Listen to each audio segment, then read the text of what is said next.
there is a reason to believe that half the world, half the U.S., half of Canadians probably tend towards a conservative, half tend toward a liberal. These are not, I don't believe, as Hibbing and his colleagues do, that politics is inherited. I do think there are some temperamental differences early on that can lead people to one direction or another. You know, all the literature on threat sensitivity for conservatives. That's threat sensitivity. We talk about that as if that's necessarily a bad thing. That's not necessarily bad. Somebody has to be sort of alert for threat, right? We know when you look at eye tracking, for example, studies, conservatives are more likely to look at the negative, et cetera. Liberals are more likely to look at the positive, or at least don't differentiate. Liberals are more, the psychological attribute that defines liberals is openness. So you have openness versus a sensitivity to threat. These do lead to very different kinds of policies and concerns, okay? There's no question. Unfortunately, I think a lot of social order could, in fact, if you have an interest in social order, you could actually believe in working towards greater equality, which basically is really would help social order a great deal. But in fact, what most conservatives move towards instead are abortion, social issues, abortion and same-sex marriage and doctor-assisted suicide and prohibitions. These are based on constraint, and they are based on prohibition. That's exactly right, which is proscriptive. Yeah, I'm sorry. So yes. Well, that's. I want to make sure that I've got the argument exactly right here, and so let me lay out what you said and tell me if I've got it correct. The best evidence that I know of for distinguishing between conservatives and liberals is temperamental, right? The liberal types, the progressive types, are higher in openness and lower in conscientiousness, especially orderliness, right? And then the conservatives are the reverse of that, low in openness and high in conscientiousness, especially orderliness. And so they see less possibility in potential compared to the liberals, which is why the liberals tend to be open border types, because they see beyond the constraints something like potential that can be creatively engaged with, whereas the conservatives are more likely to think, no, that's a place where all hell can break loose. And the problem is that, the problem is they're both right, because what's beyond you can be very promising and engaging, and what's beyond you can do you in.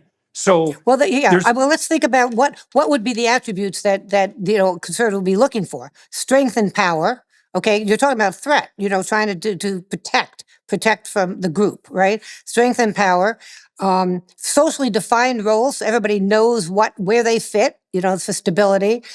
Tradition is looked at in culture, as markers to fight self-interest, et cetera, et cetera. Liberalism. It doesn't really, that's not what liberalism is about at all. Liberalism is about equality, greater equality for groups, providing resources for groups. Very different kinds of interests here. Liberalism wants regulation. Liberals want regulation in the economic domain, right? We want people we believe in sort of entitlements that help people, Social Security and welfare if you need food, and believe in trying to establish greater equality, right? That's the economic domain. Conservatives actually really are more interested in unfettered capitalism, right? The unfettered economy. They want autonomy in the economic domain. Conservatives, given the interest in socially defined roles, culture, tradition, and so forth, they focus on norm adherence, strong norm adherence. Norm adherence and strict roles really is a social domain.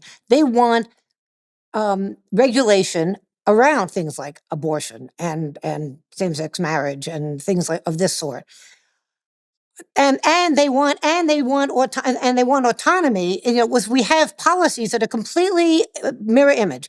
One group wants regulation in economics, liberals, and the other wants autonomy there.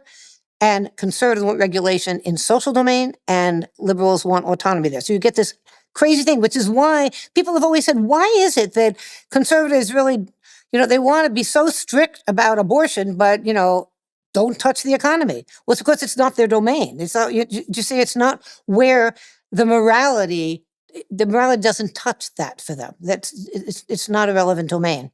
So, okay, so let me ask you, well, that's okay. Let me ask you this. I'll put a good word in for the conservatives. I know you have been doing that as well with regards to the necessity of maintenance of social order, but there's also another difference that seems to me striking, and I don't think the conservatives are very good at playing this up. The reason that the conservatives with integrity want autonomy in economic matters is so that individuals, rather than the state, can bear the responsibility for provision. Right. Well, why is that? Okay, I understand the argument, but why is that better? Here's the thing. The conservative mantra is equal opportunity, equal opportunity. I get so very tired of hearing that because you never have equal opportunity if people are not starting at the same place, right? What's equal opportunity? If somebody has a lot of money they've inherited from their parents and somebody has nothing, and you say there's equal opportunity. There's not. It's like running a race with some people starting, a lap ahead. So even this notion of individuals should be responsible. It's not that liberals don't think well, it's not, that it it's matters. not just individuals. It's But not I'm saying just it's not that individuals individuals. don't believe that I mean, you're right. People are also responsible, but I love, the notion that picking people up by their own bootstraps and how important that is. And you go back to Martin Luther King and he says, well, some people don't even have boots. It's important to remember that we just, we start in very different places based on social policies in the past, right? So, it's not as if people who work hard shouldn't also do well. It's that lots of people who work very hard still can't get ahead. So this notion of individuals should be responsible for those who can make it without the help, great. But I believe in communal, sharing and sharing communal responsibility. I believe in that. Maybe that is a liberal belief, that it's not each person for him or herself, and you make it or you break. It's that we have a responsibility to each other. We're in this game together. We go around once in life, help each other.